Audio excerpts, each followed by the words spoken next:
There was once a city here, a place with schools, jobs, churches, jazz clubs, a place where black families, escaping the Jim Crow South, came to build a future.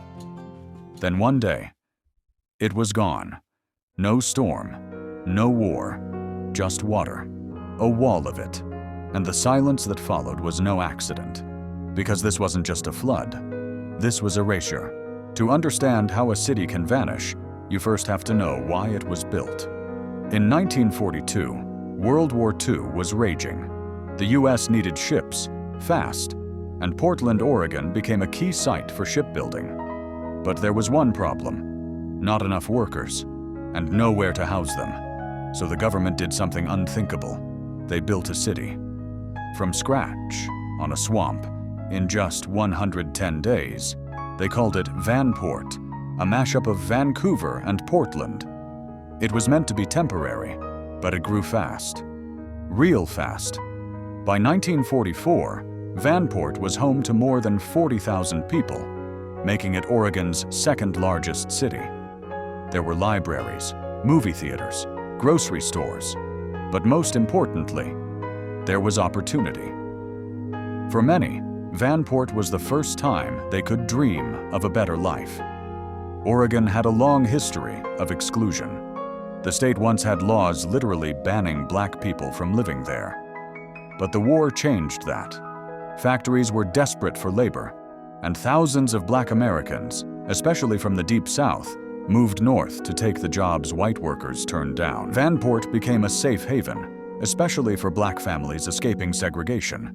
It was one of the first truly integrated cities in Oregon, but it wasn't paradise.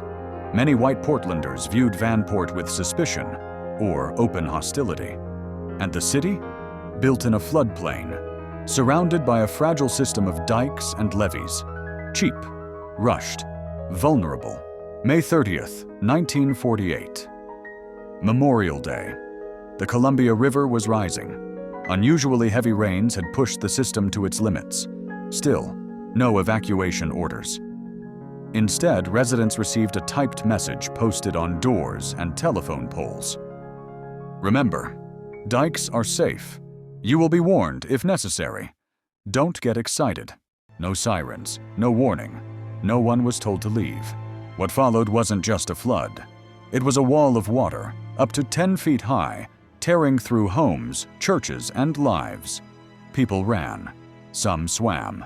Some never made it out. In less than 10 minutes, the entire city was underwater. Vanport was gone. Official reports say 15 people died, but many believe the true number was higher.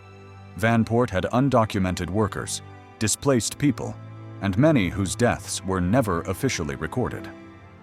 More than 18,500 people were left homeless. Thousands, mostly black families, lost everything.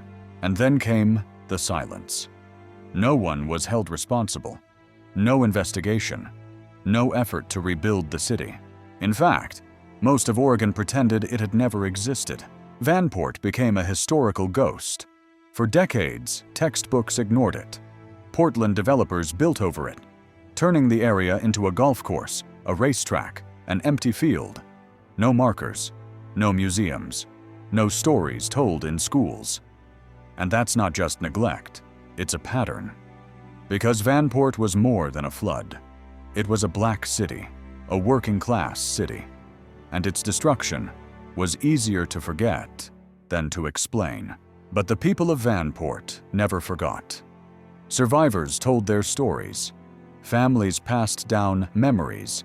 And today, a growing movement is reclaiming the city's place in history.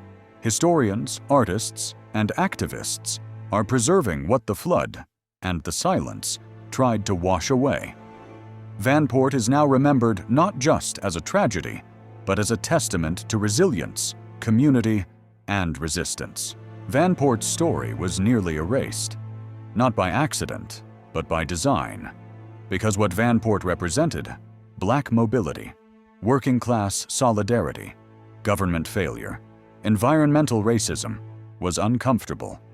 But history doesn't belong to the comfortable. It belongs to the truth. Now you know what they tried to bury.